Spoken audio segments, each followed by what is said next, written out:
Hi folks, welcome into the Stars of Tomorrow show. Once again, my name is J.K. Coltrain, and our next guest is a very special guest. He's not a star of tomorrow, he's been a star for a long time.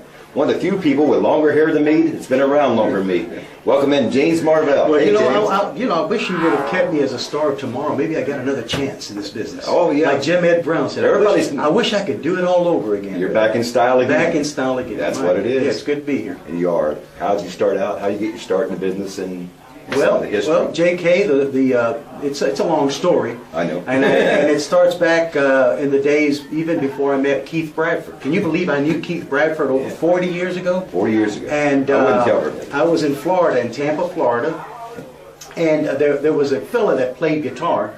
He was the uncle of Bobby Bear. That was Bobby Bear's uncle, Johnny Bear. And in those days, the kids would love to go into the long hair because the Beatles were breaking out. But Buddy and I, Buddy Good, the other Cavalier, Buddy and I wanted to do country music because that's what we love. So we actually were country before we had the big million seller with Mercy. And it was Johnny Bear that kind of taught us the ropes about country music in a little honky-tonk in Tampa, Florida. And then, so you stepped out of the bars and honky-tonks into a big stage with a group called Mercy with a monster hit. Oh my goodness! It was the late '60s, and the group came along and we did this classic "Love Can Make You Happy." Can you imagine J.K. being there in the top 10? The Beatles were at #1 with a song called "Get Back," and Elvis had "In the Ghetto." At #6, Sinatra had "My Way" at #7, and there I was with Mercy, right under the Beatles, with the song "Love Can Make You Happy." We had the hit back then. That's wild. I'm old enough to remember that in high school. Matter of fact, at the high school dances and so forth, your song was playing. We were slow dancing to that. "Love Can Make You Happy" and "Oobla-dee, all that good stuff. So I remember that, and sure some of our viewers remember those group Mercy as well. And then what year did the Country Cavaleers, and how did that come to be, and what year was that you hit town? Well, the Country Cavaleers, of course, is the duel, and I remember Keith Bradford had a band back in, I keep mentioning Keith because he brought a lot of memories back when I came in today, but he remembers that duel from the early 70s, around 1970, and we left rock and roll, Buddy Good and I, the other Cavalier, to go into country to bring a message.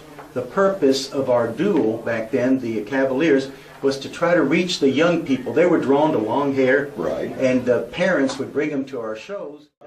But Nashville, that system back then, the ultra-conservative Nashville system, thought we were a couple of hippies with cowboy hats, and it was pretty rough. I understand that in the prototype. I know I'm a long-haired person myself, and I go through that myself. People have actually come up and approached me just because of the hair. Right. It got the image. You must be. No. And I drove to the utmost. That was a great thing. And, of course, you were a little bit too early for Nashville. I think maybe just like Willie Nelson, he hit Nashville. He was a little before his time, and he marched back to Texas. Yeah. So it was a rough ride. And when you brought Willie up, Willie Nelson didn't sweep us under the rug. Back about 20 years ago, 25, after the fact, after we already had broken up and all that, Willie brought us back out and placed the Country Cavaleers in his museum as our history, being kind of what they would call trendsetters. Right. And Willie, just a real fine guy, he just said, I want Willie you guys, he never forgot you. I want you guys in here. So the original Outlaws, the Country Cavaleers, and he's still playing, still picking, still grinning, still writing, still performing. Am I? Yes. Yes. Matter of fact, you played a little bit of a gospel number you're getting ready to release. Right. And I think you might be helping me with that. Yeah. Hopefully you go in the studio with me, J.K. I've heard how great you guys are with your production, and I'd love to do that song, and maybe with your help here in the next few days. Sounds great. I'm looking forward to it. I mean, it's a great song from what I heard, and I can't wait to hear you do it. And I brought out a duet myself. I said, hey, James, I got one for you. We ought to do this song. So I got one. So stay tuned for more. And if you want to find James, you go to jamesmarvell.com. We'll post that on the screen for you, folks. Check him out, see what he's got going on, and great history of country music that this man has lived. He's lived it. And So the story, the true story, if you wanted the real scoop on how the outlaw movement started, blame this guy, James Marvell. Waylon and Willie, we're told it began.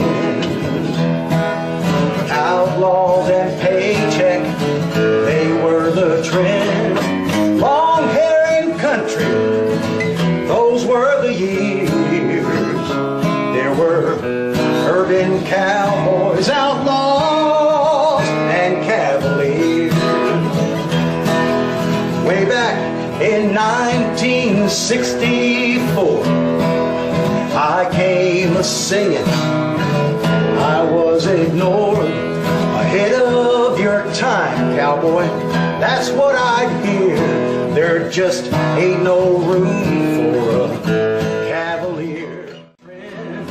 Long hair and country, those were the years. There were urban cowboys, outlaws, and cavaliers. Long hair and country, those were the years. There were urban cowboys, outlaws, and cavaliers.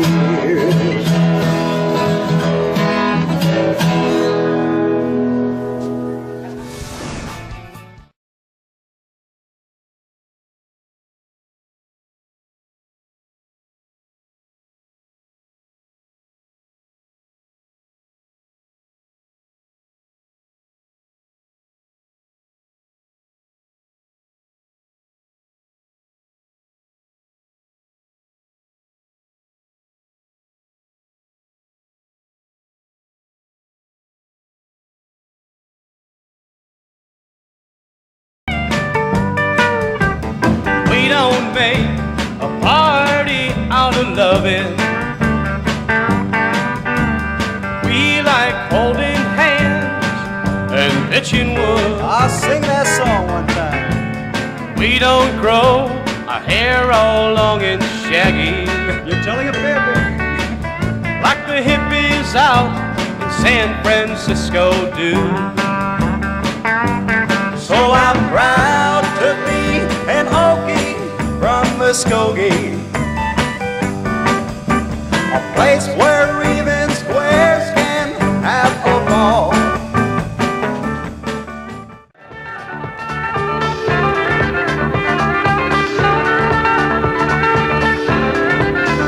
Life has always been footloose and fancy free, and I've seen anything I wanted to see.